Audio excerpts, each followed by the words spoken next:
Mi primer invitado es escritor colombiano, muy importante, por cierto, y está lanzando, acaba de lanzar hace pocas semanas, su más reciente libro se llama Piel de Ébano. Entiendo que se encuentra en Dallas, Texas. Sí, bienvenido al programa, Marco Robayo. ¿Cómo está, Marco? Luis, muy buenos días. Bien, gracias. ¿Tú qué tal? ¿Cómo estás? Bueno, me habrás escuchado. Sí, señor. Qué complicado, Marco, todo esto, ¿verdad? Sí, desafortunadamente sí es complicado y yo creo que hay una parte que dice que si no conocemos nuestra historia estamos condenados a repetirla. Yo creo que lo que tú mencionas es muy cierto, ¿no? Ya 21 años con esta dictadura castrochavista que ha aplacado el pueblo venezolano y no solo el pueblo venezolano, sino lo que hay más allá de sus fronteras. Entonces yo creo que sí, lo que dices deja como un sinsabor esa noticia, no la sabía, apenas la estoy conociendo de tus labios, pero sí conocía de Capriles y siempre seguí todos sus conceptos porque me parecieron muy acertados. Sí, Todo el tiempo que tuvo que estar aislado de su libertad y todo ese tipo de cosas, pero hay que mirar qué hay de trasfondo, qué lo llevó a él de pronto a decir eso cuando él tenía una idea muy centrada, ¿no?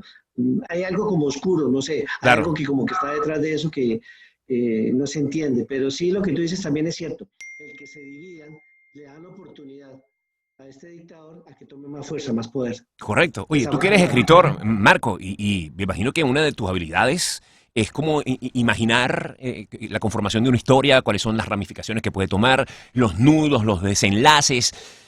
La situación venezolana, que como colombiano debes tener bastante cercana, pues, bueno, porque somos países hermanos. Oye, es una tragicomedia de unas dimensiones que podrían rebasar la imaginación. Cuando tú repasas brevemente los hechos más recientes de esto que está sucediendo en mi país, me imagino que no podrás dejar de tejer teorías de conspiración en tu cabeza, porque un creador, un escritor, un novelista tiene esa facultad. Sí, señor. De hecho, yo sigo muy de cerca, no solamente lo que sucede en Colombia, sino en toda Latinoamérica. Me he dado cuenta, digamos, de esas entrevistas que le hacía Jaime Bailey hace unos 25 años, casi 30 años, a Hugo Chávez, en el cual él manifestaba de que él en ningún momento iba a mostrar un escenario como el que hay en este momento. Entonces, lo que él manifestaba era que Venezuela iba a ser mucho más grande, así como lo mismo que manifestaba aquí Donald Trump, de que iba a ser América más grande. Y desafortunadamente se dio un escenario completamente diferente. Entonces, esto aquí nos lleva a pensar a que lo que él idealizaba en ese momento está totalmente apartado de la realidad. Yo creo que en el escenario más escéptico, en el más pesimista que uno hubiese podido tener, jamás imaginaría que la nación más rica de Latinoamérica, la que con más petróleo había, todo lo que él decía que iban a ser la primera potencia en cuanto a petróleo en el mundo, no sucedió. ¿Qué Mm. pasó?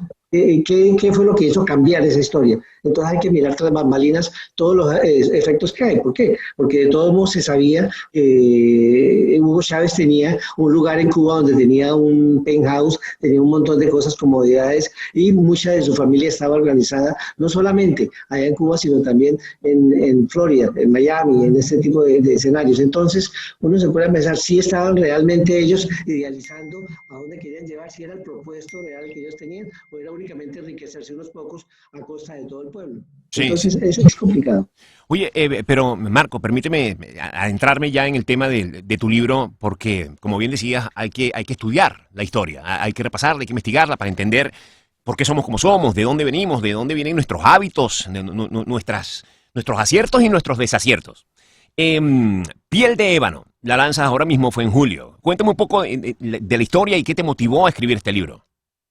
Sí, es el siglo de la luz, el siglo XVIII. Se quiso hacer una novela que no estuviese marcada por el rigor documental de la época.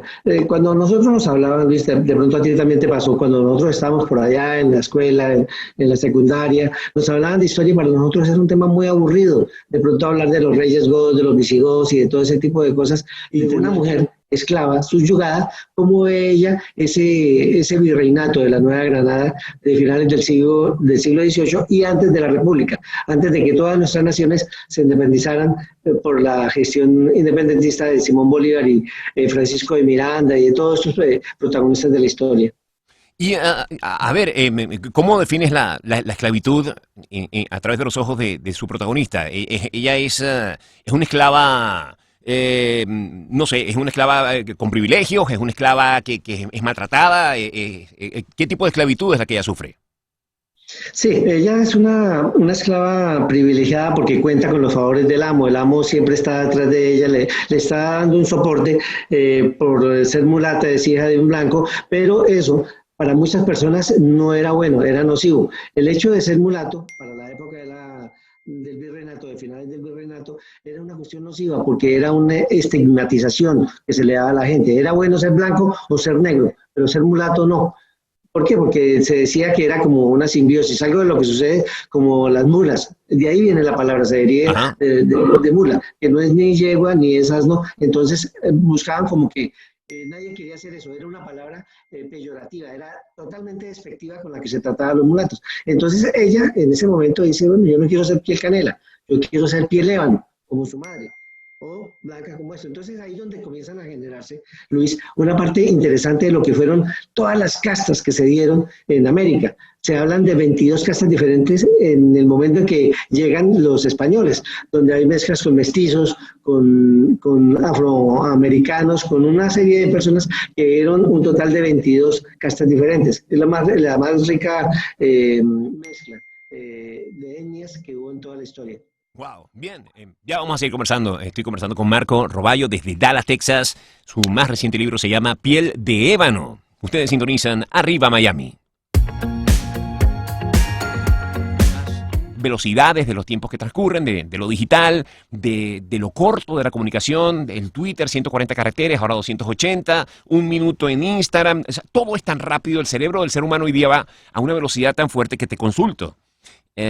Teniendo Netflix, donde además las producciones que también trabajan de una forma novelesca la historia y la hacen tan atractiva, recreando momentos importantes de la historia de la humanidad. Para ti como escritor, cuando te sientas a imaginar esta obra que transcurre en Cartagena por el año 1700, tú me dirás, ¿1700 qué? 95. 95. En tu mente hay algún tipo hoy día, por cómo estamos viviendo envueltos en estas producciones tecnológicamente tan bien realizadas, te transportas a lo que vemos en plataformas como Netflix y para tratar de atrapar la atención de la gente con tu narrativa en el libro. Sí, Luis, hay varias formas de poderse uno documentar de la época. Desafortunadamente, no todas las series que uno ve, digamos como en Netflix, están basadas totalmente en la realidad y encuentra uno anacronismos, cosas que no tienen que ver en la época y que aparecen ahí en Netflix y uno dice, oye, ¿por qué están colocando esto si en realidad esto no existía para esa época? Entonces, digamos, es como situar una silla mecedora que conocemos nosotros de nuestra región en esa época, cuando en esa época todavía no se había creado. Entonces encuentro uno muchos anacronismos. Lo que yo hago corrientemente es, digamos, en el caso de Piel de Ébano, fue viajar a Cartagena, intentarme, mezclarme con esa Cartagena, no con la Cartagena caribeña, sino con esa Cartagena colonial, a que huele a esa colonia de esa época, estar en esas casas antiguas, documentarse uno de lo que hay escrito en Sevilla, España, documentarse uno del Archivo General de India, donde hay tanta información, ahí, para todos nosotros, en el Archivo General de la Nación, en Santa Fe, en Veracruz, toda esa información, compilarla y vivir con eso. De pronto no puede uno mirarlo y comenzar a escribir. Es una documentación que le toma a uno fácilmente 6 meses. Luego asimilar esa información, comenzar a producir la escaleta, mirar que de pronto son los bemoles de la historia que más pueden interesar y colocarles esa parte que te digo yo, una historia novelada, no una historia plana, sino una historia novelada donde la gente la vea, la encuentre, le fascine y digamos como en el caso de Piel de Ébano, algo que ha sido un éxito, gracias y me siento muy feliz por eso, gracias a mis lectores, y que encuentran en el personaje de Manuela de Ulloa un personaje delicioso, una persona que es demasiado ingenua, pero también sagaz a la vez, y que tiene que trasegar por ese mundo de esclavitud y esto, pero entonces va encontrando una forma de buscar la manumisión, esa libertad que ansiaban todos los esclavos en esa época. Y cuando te adentras tanto en esa investigación previa que me estabas describiendo ahora de 6 meses, tan interesante, ¿no te salta constantemente entender o a buscar atar hilos con lo que estás investigando, con lo que estás descubriendo y cómo nos comportamos los pueblos latinoamericanos hoy día. Sí, claro, sin duda he tenido sorpresas. Digamos, uno de los personajes principales que yo tengo en esta novela es Manuel de Godoy. Manuel de Godoy era el amante de María Luisa de Parma, quien era la esposa del rey, de Carlos IV por la época. Se dice que Manuel de Godoy era el que manejaba todos los hilos alrededor entre las sábanas reales, era el que manejaba todo y tú eres uno de los hombres más poderosos que tuvo España. No solamente gobernaba España, sino también todos los virreinatos. En ese momento eran 4. Encontrar con que Antonio Nariño tuvo una reunión con él fue algo que uno decía, bueno, pero ¿cómo? En determinado momento todo se compaginaba. Veía uno algo de la historia de Veracruz en México y también tenía que estar involucrado Manuel de Godoy. Hacía uno o buscaba uno tiempo después algo de lo que sucedió con Simón Bolívar y uno encuentra que Simón Bolívar tuvo como amante a una muchacha que se llamaba o le decían la Güera Rodríguez en México y ellos fueron amantes. Encuentra uno que Alexander Van Humboldt fue supuestamente amante de la Güera Rodríguez. O sea, hay una mezcla tan deliciosa de todos sus personajes Sí. y uno se da cuenta de que existían, que tenían todo relación. Pero espera un momento, vamos a ver una cosa, Marco. ¿Y esta amante de Bolívar dónde estaba? ¿Estaba en México?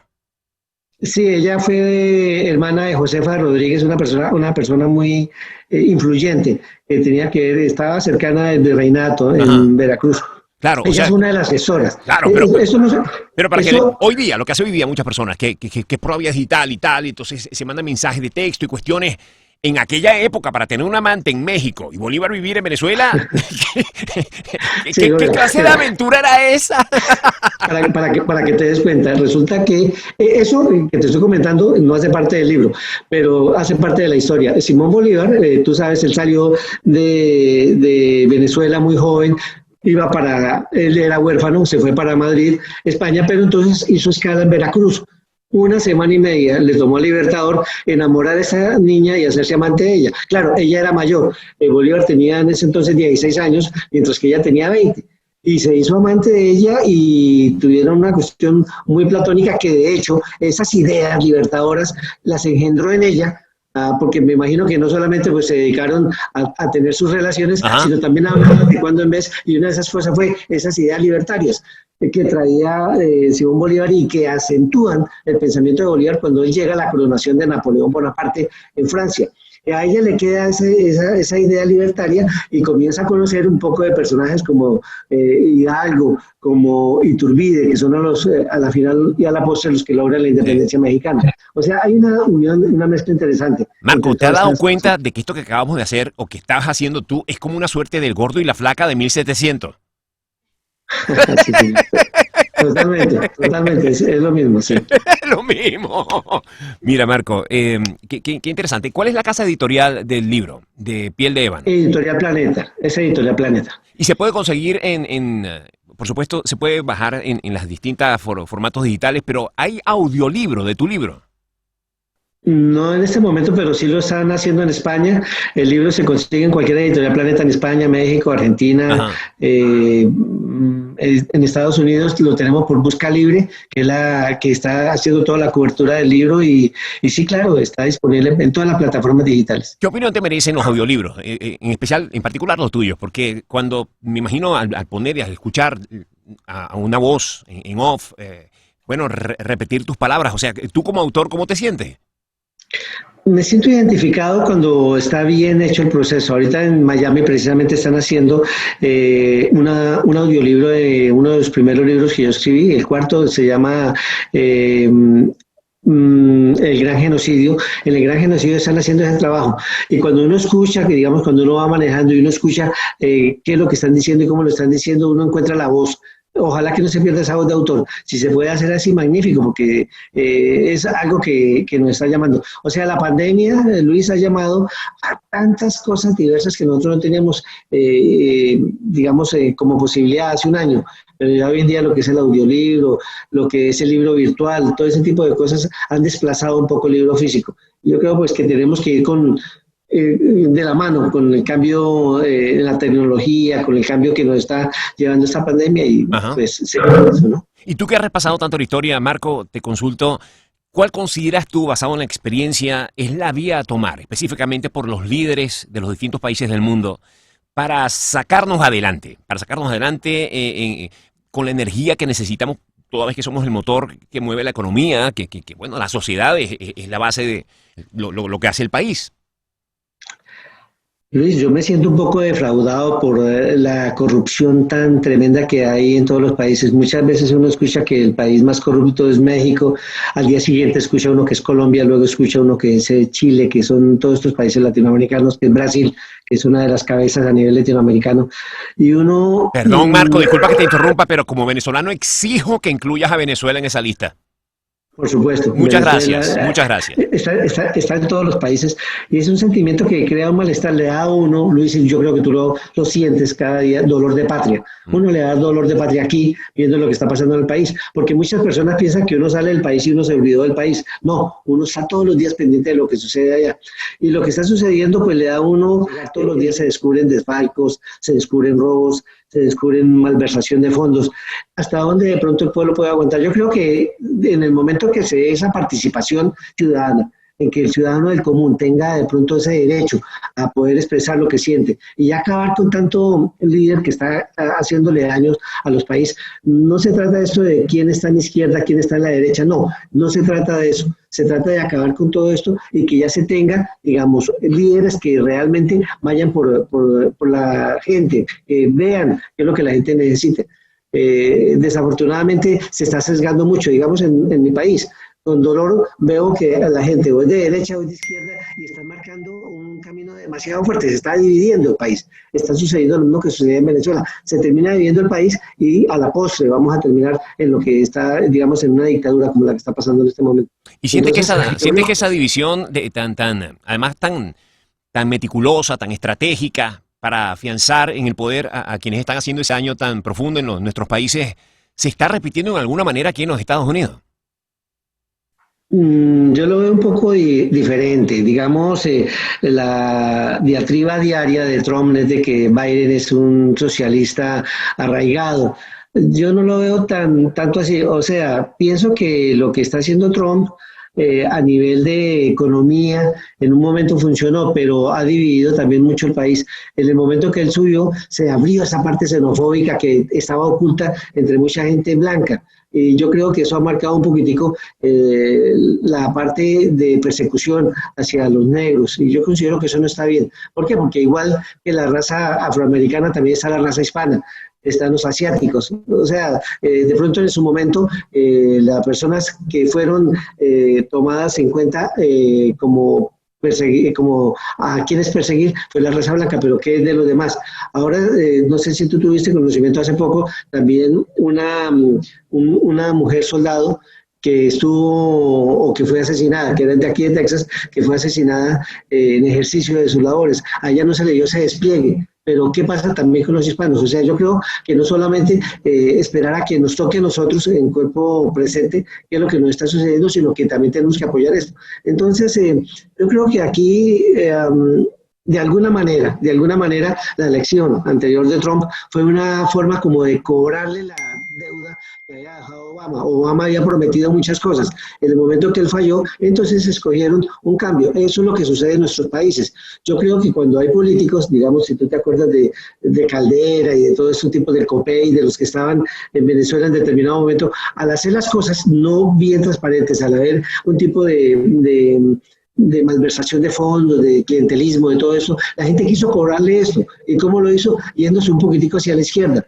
Y el remedio fue peor que la enfermedad. Eso es lo que puede suceder también en estos momentos. Acuérdate en determinado momento en Italia, en el Parlamento italiano, la cicciolina, que fue tan famosa en esa época. ¿Cómo olvidarla? Exacto, que prefirieron colocar una actriz porno en el Parlamento para mostrar su descontento. Sí. Pero entonces, en este momento, es peligroso lo que está haciendo. Entonces, ¿qué es lo que tenemos que hacer y cómo tenemos que hacer? Ahí ese es el dilema. Necesitamos nuevos líderes en nuestros países. Es que no tenemos los líderes suficientes. Ese es de pronto el cuestionamiento. Oye, Marco, muchas gracias por atenderme esta mañana. Ha sido fantástico conversar contigo. El libro se llama Piel de Ébano. Te deseo mucha suerte y ojalá que podamos conversar en una futura ocasión. Luis, muy agradable esta conversación y gracias por invitarme a tu programa. Encantado. Marco.